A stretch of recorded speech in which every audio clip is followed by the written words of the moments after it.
didn't want Brexit, they say, so why should they be taken out of the EU against their will? Now that Brexit is a done deal, their call for independence from England grows louder. They want another referendum. But British Prime Minister Boris Johnson says the Scots had their chance in 2014, when 55% voted to stay part of the UK, and he's ruled out another vote. In Edinburgh, veterans of the independence cause say impending Brexit changes everything. It's clear that the political environment is fundamentally different, that the promises that were made to people in Scotland in 2014 have not been fulfilled.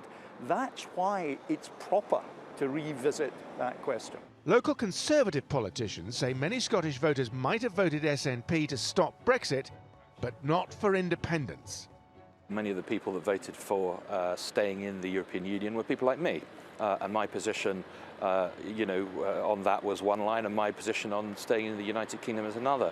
At first glance, the recent UK election and Brexit would appear to boost the cause of independence.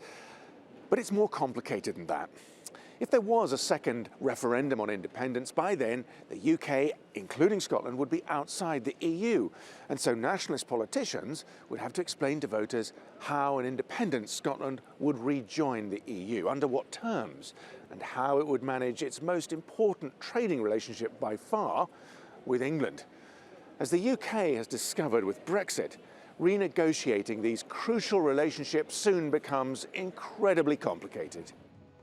On the streets of Edinburgh, there is evidence that many Scots get that.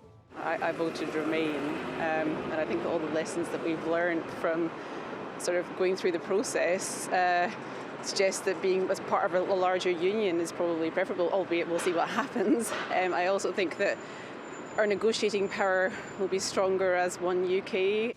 In terms of looking at that generic question, yes, I think the shift is there.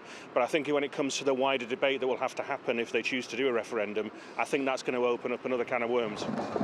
For now, the nationalists have no legal way of pursuing independence. The power lies with Westminster. There is little sign yet of Catalan-style radicalism. Scotland will leave the EU with the rest of the UK. A successful Brexit may reduce the flames of nationalist fervour, but a bad one may do the opposite.